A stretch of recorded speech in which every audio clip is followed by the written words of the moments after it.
किस्से कुछ कहानियां। अतुल विश्नोई की जुबानी, कुछ किस्से कुछ कहानी। कुछ किस्से कुछ कहानियों में आप सभी का फिर से स्वागत है। आज की कहानी प्रेम की प्रतीक्षा। लेखक हैं अजय जुगरान, जो पेशे से एक वकील हैं पर दिल से एक कवि और लेखक। तो आइए कहानी शुरू करते हैं। प्रेम की प्रतीक्षा। भूमिका ने मालसी डियर पार्क से कुछ दूर मसूरी रोड के उस छोटे पुल से हरी भरी तलहटी ऊपर चढ़ते घुमाव पर अपनी कार उस अकेले नीले गुलमोहर के नीचे पार्क की। वहां 2-3 हाथ चौड़े अनियमित गीले गोले में झरे कई फूल उसके पैरों के करीब उसी पेड़ से छनकर आ रही धूप में जमीन पर एक अनोखा कालीन प्रस्तुत कर रहे थे। उसने अपना लैपटॉप बैग उठाकर कार की डिक्की में रख अपने रिमलेस फोटोक्रोम चश्मे को अपनी नाक पर संतुलित किया, अपने झोले नुमा पर्स को दाहिने कंधे पर लटकाया और अपने नारंगी रंग पर सफेद ज्योमितीय प्रिंट वाले बाटिक दुपट्टे को खींच कंधों पर संतुलित किया ताकि उसका कोई कोना पीछे सड़क पहुंचता न चले। फिर उसने रिमोट से अपनी कार के लॉक हो जाने की 2 बार जांच की। सड़क पार कुछ दूर चल 20-30 सीढ़ियां चढ़ी और फूल वाले के पास से गुजर लगभग खाली पड़े कैफे पहाड़ी में साधारण दरवाजे से प्रवेश किया।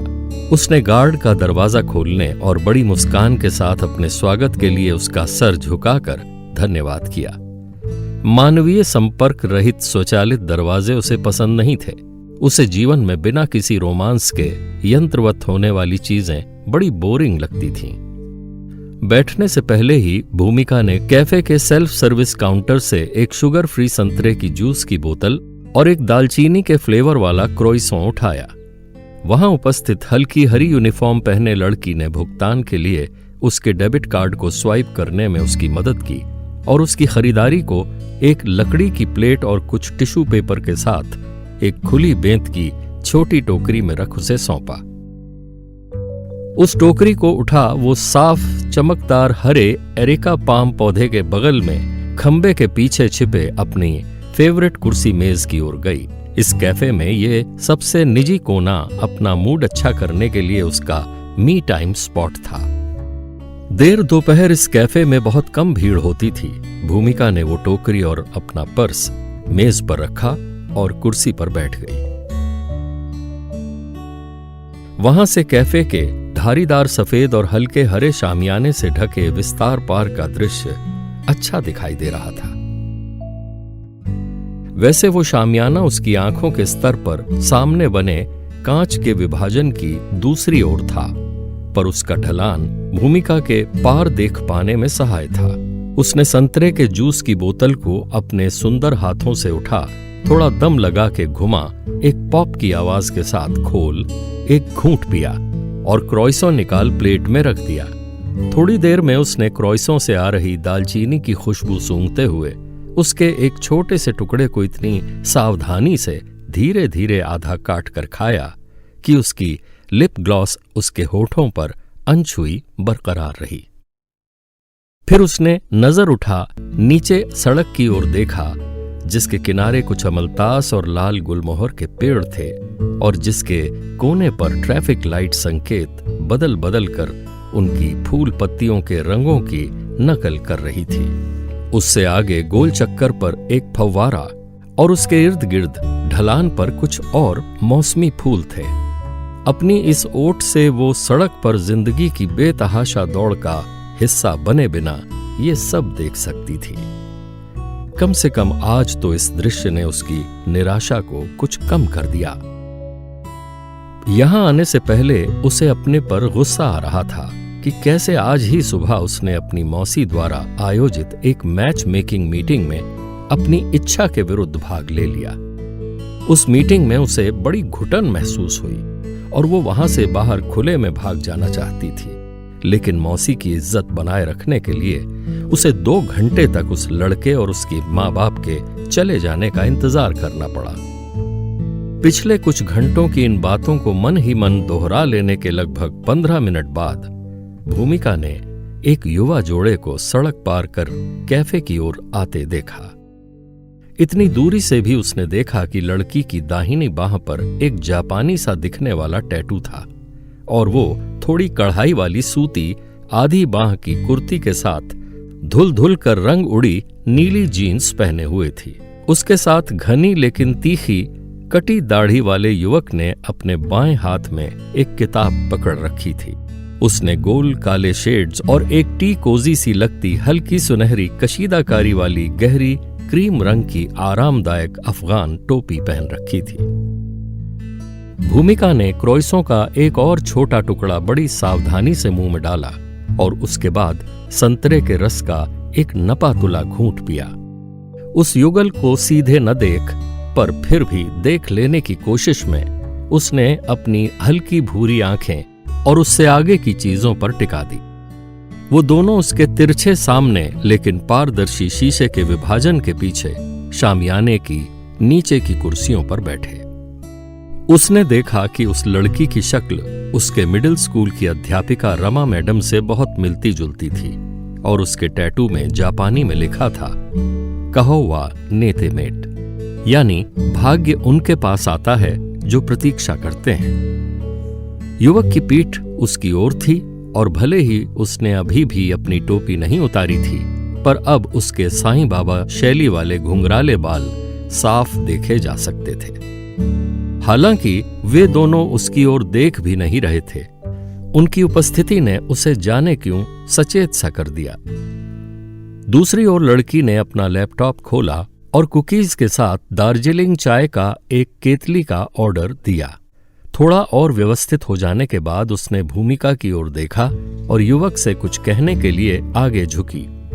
1 मिनट बाद युवक ने अपने हाथों को अपने सर के पीछे बांधा और कुर्सी में बैठे बैठे कसरत करने के अंदाज में गर्दन टेढ़ी कर उसकी ओर पल भर लगभग न देखते हुए देखा। भूमिका पुरुषों द्वारा महिलाओं को इस तरह देखने को घूर न मानती थी, लेकिन चूंकि उस युवक ने वैसा मात्र 2 सेकंड के लिए किया था और वो भी संभवतः उस लड़की के कुछ कहने पर, तो उसने इस बात को इतना कठोर लेबल लगाए बिना जाने दिया। हालांकि वो युगल पार्टीशन के पार बैठा एक दूसरे को देख आपस में बात करता और कभी कभी लैपटॉप में झांकता रहा। भूमिका ने न जाने क्यों महसूस किया कि उनकी आंखें उसकी ओर थीं। अपने मी टाइम में ऐसे खलल पर अब उसने सर झुका अपना क्रोइसों खत्म किया और बचा हुआ संतरे का रस एक बड़े घूंट में गटक गई। फिर उसने अपने पेंडोरा बैग यानी झोलानुमा पर्स से अपना 2/3 पढ़ा हुआ रोमांटिक उपन्यास दूर से मनुहार निकाला और उसे पढ़ने के लिए अपना चेहरा दूसरी ओर मोड़ लिया। इस रोमांटिक उपन्यास की एकाकी नायिका के जरिए उसे अपनी भावनाएं प्रतिध्वनित होती लगीं। जैसे ही उसने इस उपन्यास के कुछ और पन्ने पढ़े, उसको याद आया कि कैसे किंडरगार्टन के दिनों का उसका सबसे अच्छा दोस्त शाश्वत देहरादून में कॉलेज की विदाई पार्टी से बिना कुछ कहे गायब हो गया था। इस बारे में सोचते सोचते जब उसने उपन्यास के अंतिम पन्ने पढ़ अपना सर उठा, अनायास ही दूसरी ओर देखा तो जिन कुर्सियों पर वो युगल बैठा था वो अब खाली थीं। ये देख उसे अपने एकाकी होने का ख्याल आया और लगा कि फिर एक बार 10 साल पलक झपकते ही बीत गए। उसे उपन्यास के अंत से पता चला कि उसकी नायिका का सौभाग्य अपने प्यार को पाने के लिए सब कुछ कर एक धैर्यपूर्ण प्रतीक्षा के बाद जग ही गया। ऐसे आशापूर्ण अंत ने उसकी आंखों को खुशी के आंसुओं से चमका दिया। पर फिर उसने स्वयं से पूछा कि क्या उसने वाकई अपने प्यार को पाने के लिए सब कुछ किया, और वो थोड़ा असहज हो गई। वो अब एक नई शुरुआत चाहती थी। उसने किसी तरह अपने आंसुओं को टपकने से रोका और उस नायिका के उस विचार के बारे में सोचा कि प्यार की खोज करते करते प्यार बांटने में ही जीवन का अर्थ है। उसने एक आह भरी, अपना चश्मा ठीक किया, अपना पर्स उठाया और थोड़ा हल्का महसूस करते हुए दरवाजे की ओर चल पड़ी। जैसे ही दरवाजा खुला, उसके पसंदीदा नरगिस फूलों का एक गुलदस्ता हवा में उसके चेहरे की ओर बढ़ा और चश्मे के पीछे उसकी छुपी हुई आंखों से कुछ आंसू चुरा ले गया। वो दबे स्वर में माफ करना कह के रास्ता देने के लिए एक ओर हट गई। क्या ये इतने बुरे हैं भूमि? फूलों के पीछे से एक कोमल लेकिन गहरी परिचित आवाज ने पूछा। ओह शेष, तुम कितने बदल गए हो। भगवान का शुक्र है तुम्हारी आवाज नहीं बदली, उसने कहा और किसी तरह अपनी दाईं मुट्ठी एक प्यार भरा प्रहार करने को बांधी, लेकिन अपने भीतर उठे भावनाओं के ज्वार के चलते एक आह भर कुछ पल के लिए गश खाकर झूल गई। जब उसने आंखें खोली तो शाश्वत को उनमें झांकते देख वो रोम रोम दमक उठी। शाश्वत की पीठ दीवार से सटी थी और वो उसकी बाहों में थी। उसके पसंदीदा नरगिस फूल उसके चेहरे को सहला रहे थे। शेष, तुम पिछले 10 सालों से कहां थे? तुमने मुझसे कभी संपर्क क्यों नहीं किया? उसने शाश्वत के दिल की धड़कनों को सुनते सुनते पूछा। अगर मैंने तुमसे पहले संपर्क किया होता तो तुम मेरी बाहों में इतनी रोमांटिक तरीके से बेहोश नहीं होती परी। उसने उसके बालों को सूंघते हुए उत्तर दिया और आगे कहा, सौभाग्य से मेरी मौसेरी डॉक्टर बहन महिमा यही है और वो तुम्हें वापस होश में ले आई। शेष, तुम नहीं जानते, मैं तो पिछले 10 वर्षों से बेहोश ही जी रही थी। उसने बड़े भावनापूर्ण तरीके से कहा और कृतज्ञता से मुस्का 2 कदम दूर खड़ी महिमा का हाथ थामने को बढ़ी। शाश्वत इस दृश्य को अपनी आंखों में भरने के लिए एक पल रुका और फिर विरोध में बोला, क्या तुमने मेरी फेवरेट ऑटोग्राफ बुक में मेरा संदेश नहीं पढ़ा? मैंने लिखा था कि उस शाम तुम अपना गिलास उठाकर मुझे, यदि तुम भी मुझे प्यार करती हो, अपने पास बुला लेना। मैंने आज सुबह भी बिल्कुल वैसा ही संदेश तुम्हें भेजा, लेकिन क्या शेष? भूमि बीच में ही बोल पड़ी। क्या तुमने देखा नहीं कि कॉलेज की फेयरवेल पार्टी में मेरे पास कोई गिलास नहीं बल्कि एक प्याली चाय थी?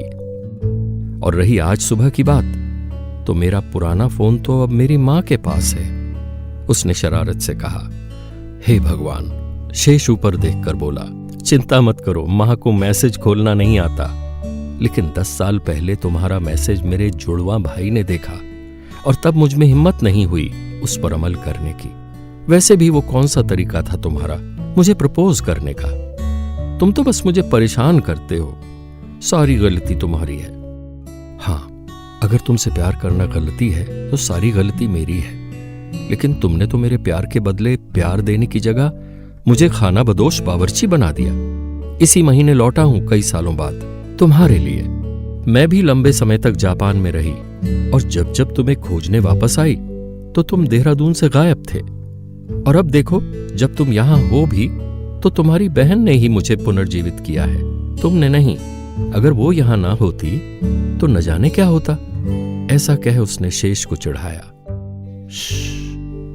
मैं तुम्हें बहुत चाहता हूं भूमि। फिर कभी इस तरह बेहोश हुई ना तो मैं मर ही जाऊंगा। वैसे देखो, आज मैं शाम को तुम्हारा पसंदीदा इटालियन खाना बनाऊंगा। तुम आना मेरी मां से मिलने। उसने कहा।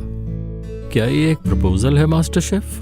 उसने पूछा और उत्तर की प्रतीक्षा किए बिना कहा, मैं 7 बजे तक अपनी सबसे प्यारी टीचर और महिमा से मिलने तुम्हारे घर पहुंच जाऊंगी।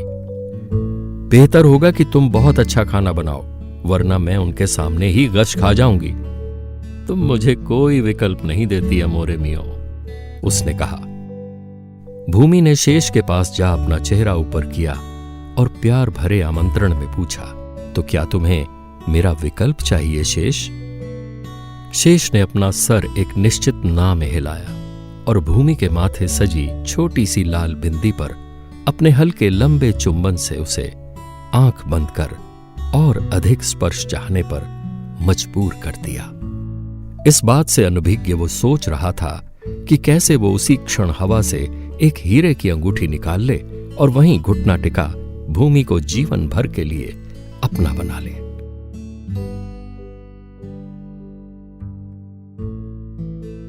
अभी आप अजय जुगरान की लिखी कहानी प्रेम की प्रतीक्षा सुन रहे थे। आशा है दोस्तों आपको ये कहानी पसंद आई होगी। यदि आपने अभी तक हमारे YouTube चैनल कुछ किस्से कुछ कहानियां को सब्सक्राइब नहीं किया है तो मेरा आपसे सविनय अनुरोध है कि कृपया हमारे इस चैनल को आप शीघ्र सब्सक्राइब कर लें और हर कहानी को सुनने के बाद अपनी टिप्पणी देना ना भूलें, क्योंकि आपकी टिप्पणी, आपकी सलाह, आपकी राय हमारे लिए बहुत महत्वपूर्ण है। धन्यवाद।